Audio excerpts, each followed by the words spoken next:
Thank you. Thank you, Richard. Thanks to all of you for being here. And thank you, was it Alethea Rising? I love folk music and I could hear the bagpipe, I think, in the background. Am I right? Did I hear a bagpipe? It's called a Shruti Box, actually. Shruti Box. You want Well, to show them? yeah, We'll I show would it love to to do you that. if you want to see it. Oh, wow. And so you So she press just on, squeezes it. like an Yeah. accordion? Oh, that Yeah. is so neat. Thank you for A sharing nice that. drone to sing to, actually. I love it. Thank you. And I love the music and Thank you. perfect song, Awake for the World. I wrote down is wonderful. I think that's what it was. Looks wonderful. Looks wonderful. I Yeah. wrote that shorthand. Sometimes my shorthand gets cold. Thank Hmm. you all for that wonderful music. You're The welcome. prayer was wonderful this morning. And I'm just grateful to be here. You know, my mother lived with me for 5 years with my husband and I, and she was a woman of peace.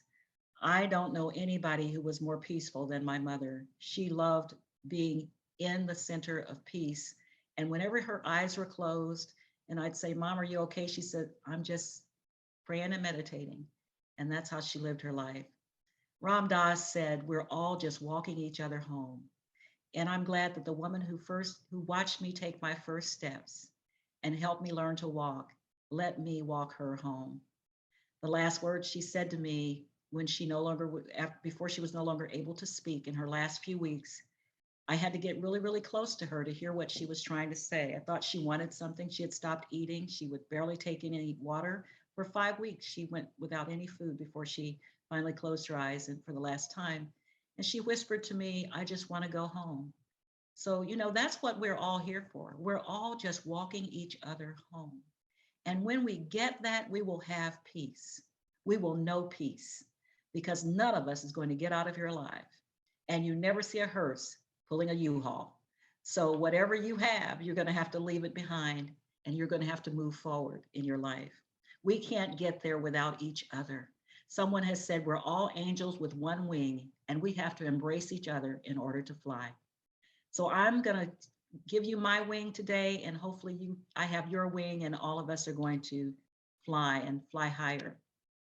An American journalist on assignment in Jerusalem heard of an old rabbi who every morning, every afternoon, and every night would go to the Wailing Wall and pray and then beat his head up against the wall. Well, the journalist was there on assignment to cover some stories in the Middle East, and she would see this man outside of her window, which faced the Wailing Wall. So her curiosity got the best of her. And one day she went down to the Wailing Wall and she waited for this man to finish his prayers. And just as he was about to leave, she said, Sir, excuse me, my name is Rebecca Smith and I'm with CNN. I'm here to cover some stories about people, real people here in Jerusalem. And I see you every morning, afternoon, and night praying and banging your head up against this wall. She said, how long have you been coming to the wall and praying? And the old rabbi said, 60 years, 60 long years. I've been coming out here every morning. Then I go home and have my tea. I come back in the afternoon. I go home and have supper. And I come back in the evening and I pray and hit my head up against this wall. She was amazed and astounded. She says, well, sir, what are you praying for? He says, well, in the morning, I pray for peace between the Christians, the Jews, and the Muslims. I pray for world peace. After I have my tea, I come back and I pray for the children to grow up in safety and friendship. And he said, at night, I pray for the environment and I pray for healing of our environment and better treatment of our animals and the world that God has given us. And she was just about to pull a Dr. Phil card and say, so how's that working for you? And she thought better of it because he might not even know Dr. Phil, So she said, so tell me, sir, how do you feel after doing this for 60 years? How do you feel? He says, like I'm talking to a wall. So that's sort of what it feels like when we open the newspaper or we see on CNN or MSNBC or Fox News or are we on AOL or some internet site and we see all these terrible things that are going on in our communities, in our nation, in our world. The environmental issues, the personal issues, the hatred, the disrespect, all those things. And we go, we want peace. But it's like talking to a wall. The late Dalai Lama gave us an example, or the late Rumi, as I mentioned in the meditation, gave us the example to lie down in a field where, and don't think about ideas and meaning of things, but just be there. I'm told the story, and I'm sure you've heard of the two warriors who were battling there on different sides. And it was a big war, and there were casualties on both sides. And everybody was gone. I mean, there were just bodies everywhere. And these last two warriors were supposed to bring home the head of the one on the other side to show that they won the war. They were so tired from battle. They were just fatigued. They were exhausted and dirty and smelly. And so they couldn't even fight anymore. They took off their helmets, they put their swords in their sheaths, and they laid down amongst all their dead comrades next to each other. And suddenly one was looking up at the stars, too exhausted to fall asleep. And he said, you know, I have a son at home. He's just a little boy, but he loves what I do. And when I come home from battle, he says, I want to be just like you when I grow up. And then there was a long period of silence. And then the other soldier from the other side spoke. I have a daughter at home, and she's really, really little, really young. And when I come home from battle, she always says, I want to be like mommy when I grow up. And they fell asleep among their dead comrades. When the sun came up, their job was to fight to the death, and one of them would go home with a trophy, saying they won the war. Their side won.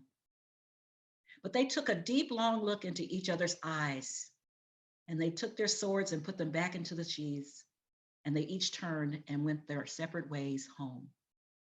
Why do you suppose that is? What is the moral to that story? When we get to know people and we get to know that they're just like us, they might not look like us, they may not come from the same place, they may not speak the same language, they may have different religious ideologies, different beliefs, different political persuasions. It doesn't matter, because in the end, we're all the same. And we all want the same things out of life. Peace. World peace. So today's daily word is where I drew my topic, my title from. The word is world peace. And the affirmation is, I envision all people living in harmony. The word goes on to say, sometimes I wonder about my place in a world that is changing so rapidly. I realize that many of the world's people may be wondering the same thing. Change can feel scary, especially when I feel as though I have to navigate a shifting landscape all alone. I expand my awareness and wonder whether others are feeling the way I do. Feeling fearful or insecure can overwhelm feelings of peace. As peace seems further and further away, it's easy to drift into isolation and discord. I pray, reclaiming peace by feeling my divine identity as a child of God. I remember that all people share this divine identity.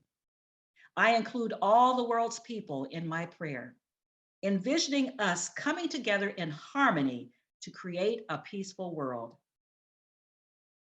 And the scripture in today's daily word is from the book of Hebrews, the 12th chapter, the 14th verse.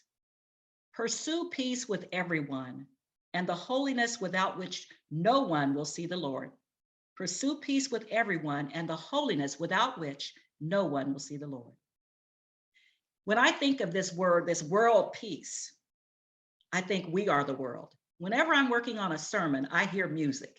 It's just the way my mind works. I think of a dozen songs that relate. And I think of the song from 1985, when Michael Jackson and Lionel Richie penned the words to We Are the World. It was a benefit for U.S. aid to Africa. They ended up, that whole group of singers, Kenny Loggins, Kenny Rogers, I mean, you know, country western, Willie Nelson, everybody was singing. And that whole group helped to raise $63 million in a year, all focused on world peace, understanding that we are the world, we are the children, we are the ones to make a better place, to make a better life. So let's start giving. There's a choice we're making. We're saving our own lives.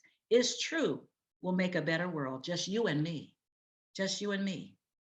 The second song that came to my mind is a song we sing after most unity services. The song I first heard as a 21-year-old walking into this strange church, unlike the Baptist church where I grew up, where we sang some rockin' soul gospel music. And they all stood together at the end of the service holding hands, and then they raised their hands. Let there be peace on earth, and let it begin with me. Well, I love backstories, and I don't know how many of you know the backstory of Let There Be Peace on Earth, the peace song that we sing. Jill Jackson Miller was from Kansas City. She grew up in Lawrence, Missouri. I have no idea where that is. It must be a small little township outside of Kansas City. When she was 3 years old, her name, by the way, was Evelyn Merchant. And when she was 3 years old, her mother died. And she had a tumultuous childhood. She and her older sister were placed in a foster home. When she graduated from Northeast High School, which is a stone's throw from Unity Temple on the Plaza. And she went on to junior college, and she had her sights set on becoming an actress. So she moved to Hollywood. She starred in a lot of the B-Western movies, and I didn't know her until I read about the history of the song, but I know who she was because guess what? I was I was the daughter of the son of a cowboy. So my father was a second generation cowboy, and he would wear his cowboy boots, his cowboy hat, and we had one television when I was really little. And it didn't matter if the Flintstones were on or if something else was on, I had to watch shoot 'em ups. If the shoot 'em ups were on and daddy was home from work, we watched shoot 'em ups. I know every jingle, every word, and every star. Rawhide, Paladin on Have Gun Will Travel. And I'm sure some of you don't, the Rifleman, Bonanza, it was as if they were in my living room. And so I grew up with those. So, when Jill starred in these B-Westerns, I recognized her face when I saw it on the internet. She went as Harleywood or Hollywood or Jill Wood or something like that were her stage names. Well, she married a man Felix Jackson, who was a writer in Hollywood. And he convinced her to stop acting, to stay home and raise a family. So they had 2 daughters, and then they divorced. And the divorce nearly killed her. In fact, she tried to kill herself. She tried to commit suicide. And it was in her recovery that she came across the idea that she needed to find peace within herself. And if she could find peace within herself, she could create peace in the world. And that became her mantra. She married Cy Miller, who was a composer for Warner Brothers. And the 2 of them together wrote lots of songs. And Jill ended up writing children's books as well. And he and Jill, their most famous song is Let There Be Peace on Earth.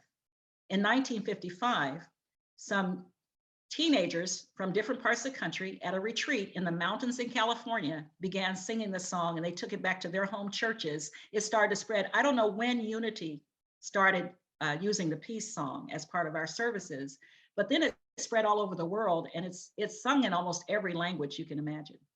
People understand in different cultures the meaning of those words. Let there be peace on earth, and let it begin with me. Because there will never be peace on earth if we don't have peace within, ever. So we might look at the world and think, oh, that's so awful what's happening over there. But it's actually happening in here. Let there be peace on earth, and let it begin with me. The Apostle Paul in 2 Corinthians, the 13th chapter, the 11th verse says, finally, brothers and sisters, rejoice, aim for restoration, comfort one another, agree with one another, live in peace, and the God of love and peace will live in you. Live in peace, and the God of love and peace will live in you. Jimi Hendrix, that famous guitarist, said, when the power of love overcomes the love of power, the world will know peace. So I'm going to bring it to some reality for some of you. And some you might not like what I'm about to say. I'm hoping that this falls on your ears the way I intended. When I think about world peace, I think about the slogan, Black Lives Matter, and the controversy that has created among a lot of people. Some people say, well, all lives matter. Why do we need to say Black Lives Matter? So someone has broken it down for us very simply, and I hope you enjoy this like I have reading it. All lives matter, but Muslims make you uneasy. All lives matter, but Hispanics are illegals and criminals. All lives matter, but you stare down the Black man while he's just taking a walk. All lives matter, but you blame Asian Americans for bringing coronavirus to this country. All lives matter, but the gays can burn because it's against your religion. All lives matter, but go back to where you came from. All lives matter, but the refugees got what they had coming. All lives matter, but the thousands of kids separated from their families at the border should have been brought here legally. All lives matter doesn't mean you get to pick when they matter. All lives matter all of the time. If you're going to say it, then stick behind it all the time. All lives matter, but she can't wear a hijab here. All lives matter, but you call the police on an innocent Black man sitting in a park. All lives matter, but gay people are an abomination. All lives matter, but you won't call trans people the correct pronoun. All lives matter, but go back to where you came from, you say. All lives matter, but what about the 1,500 children the United States misplaced? In order for all lives to matter, we need equality, compassion, empathy, justice for all lives. In reality, if you're going to say it, then let's start with the people who actually need attention. All lives matter when we know within our hearts that we matter, we care about everybody else mattering too. That's how we make peace on earth, and let it begin with ourselves. Today marks the beginning of the season for nonviolence. January 30th, 1948 is when Mahatma Gandhi was assassinated. And the season for nonviolence goes for 64 days until April 4th. It was April 4th, 1968, when Dr. Martin Luther King Jr. was assassinated. Both of these men were champions for peace. It was Mahatma Gandhi who said, you have to have, if you want change in the world, you have to be the change you want to see in the world. It was Dr. King who said, be the peace you want to see in the world. There have been many champions for peace, justice, and equality throughout our ages. We just recently said farewell, not goodbye, but so long, see you later, to Thich Nhat Hanh, who was a champion for peace. The Dalai Lama, who was a champion for peace. So these individuals have left us to make space for us to pick up the baton from where they left off, to be champions for world peace. And that's what we need. Have you ever heard of the name Mildred Leset Norman? Anybody know that name, Mildred Leset Norman? I bet you do, but that's not the name by which you know her. She was the oldest of 3 children born on a poultry farm in Egg Harbor City, New Jersey in 1908. She set out on a journey to be the peace that she wanted to see in the world, and began walking across the United States on January 1st, 1953. She only had the clothes on her back and a few items in her pockets of the tunic that she wore with the name you know her by written on the front, Peace Pilgrim.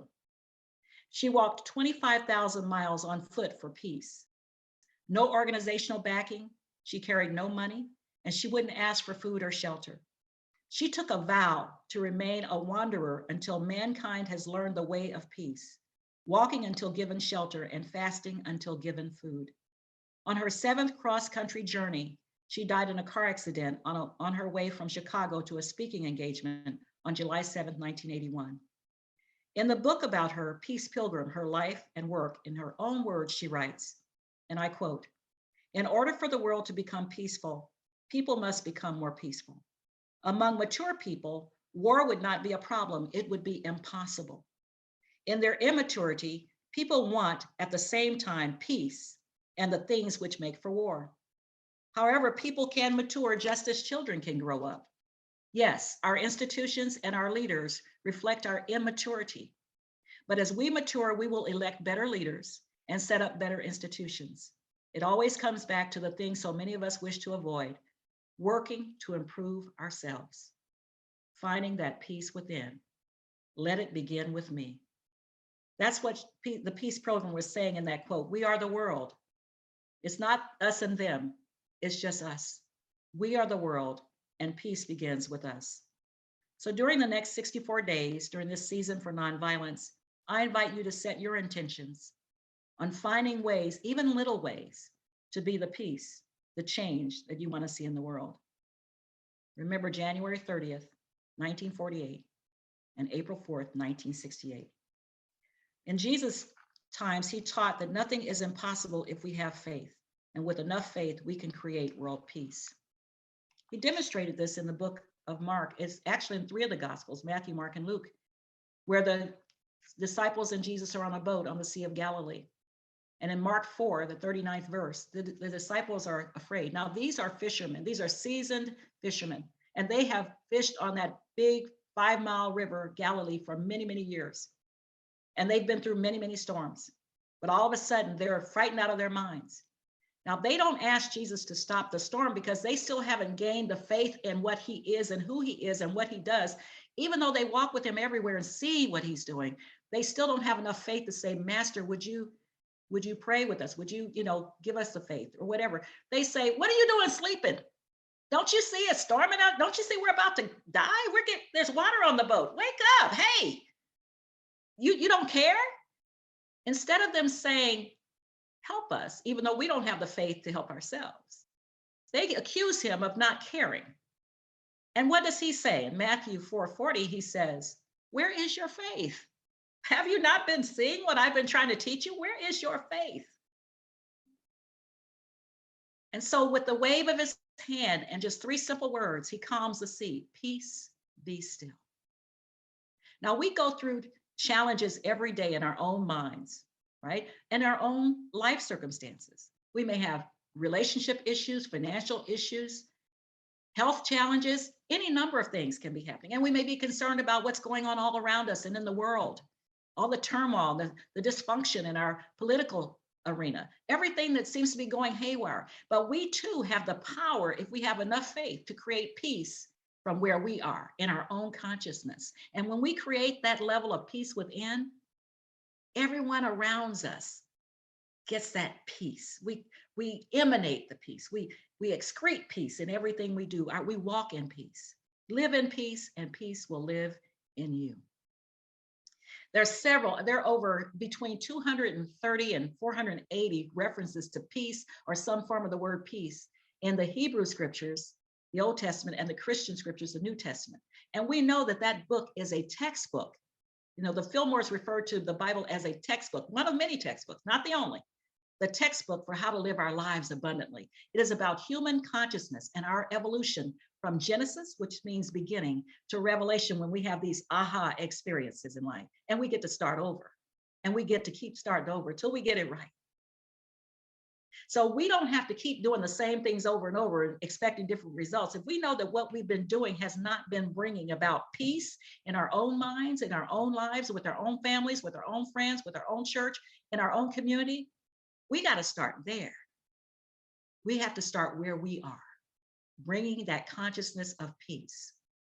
Jill Campbell did it. Here was a woman who tried to kill herself because she didn't have peace in her life. And she discovered that she could create peace and pen the words to that song that we dearly love in unity. Let there be peace on earth, and let it begin with me. Let there be peace on earth, the peace that was meant to be. With God as creator, family all are we. Let us walk with each other in perfect harmony. Let peace begin with me. Let this be my solemn vow. With every, I'm forgetting the words, voice, as much as I sing it. Let this be my solemn vow, to take each moment and live each moment in peace eternally. Let there be peace on earth. And let it begin with who? You have the power within you to create whatever it is. You are a co-creator with Almighty God, Unity's second principle. If that is the case, you can create peace on earth, starting with yourself. So yes, our world is in chaos right now. You can't turn on the news without getting, or any show on TV without a breaking news story coming out. Everybody wants their way, and they want things the way they want them, and they want to exclude certain other people who are not like them. But we're in this call, we're at Unity of Davis because we know better, and we know how to create a world that works for all. We just have to start practicing what we know. One of my favorite poets, John Donne, gave us an example of this idea of perfect peace when he wrote, "No man is an island entire of itself. Every man is a piece of the continent, a part of the main. If a cloud be washed away by the sea, Europe is the less, as well as if a promontory were, as well as if a manor of thy friends or thine own were. Any man's death diminishes me, because I am involved in humankind. And therefore sin not for whom the bell tolls. It tolls for thee. So I'm going to close with this suggestion, leave you with what I think we should all be focusing on during this season of nonviolence, and not just spend just 64 days, but for the rest of our time here on the earth. Creating the peace, being the peace that we want to see in the world. Being the peace that we want to see in the world. I'll close with this. I start with humor, so I'm going to close with humor because sometimes this gets a little heavy. There was a church bulletin blooper. It might have been from Unity of Davis. I don't know, Richard. But it said the peacemaking meeting scheduled for today is canceled due to conflict. So just take that in and let it sink in for a while. Thank you for having me. Be the peace you want to see in the world. God bless.